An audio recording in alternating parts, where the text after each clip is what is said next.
Hivi leo tulikuwa tumepiga story ya Northeastern ikaleta shida sana. Kwa hadi wazazi wetu walipigiwa simu. Ambia vijana wanyamaze. Wanaongea nini? Hata sisi tunapigiwa simu hata ma private number.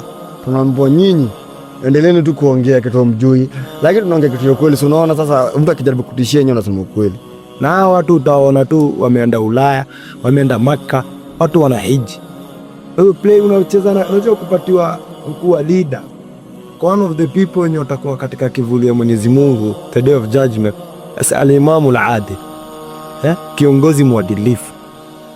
So umechukua Quran unafanyia nini? Una hapa tu na we're going to be questioned on what you are doing.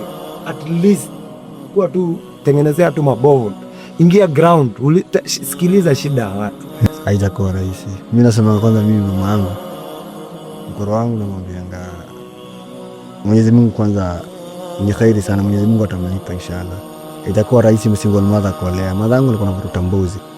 Na amelea almost family of 7 na kila mtu amesomeshwa chuo na amemaliza. Mimi kufika hapa na elimu yangu ni mama yangu na kutumia Mwenyezi Mungu. Siku ya ati ni nguvu yangu nimefikisha mahali nimefika leo.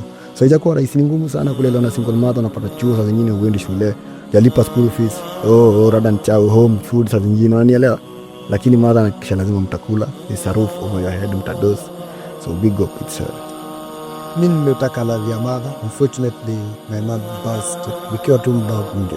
So nimepata dad ndo ameplay role yote, ila kuwa mama, ila kuwa kutafuta na kuniangalia. Na haijakuwa rahisi. Kuna ile tu jana uko ghetto. Unajifanya wewe ndo unajua. At the end of the day unasikiza memory. Unasahau mzee amekulea hiyo yote. Umetoa pembe kidogo, unaona wewe ndo huko. Kuna vitu nimelan kutoka kwake, like patience, kitajipa. Yangu pia ni mtoto amenilea na shughuli ya mbuzi. So ijakuwa hivi. Ndio maana naamini mali nataka kufika I can. Because sisi ukituona hapa hivi kuna dua ya wazazi.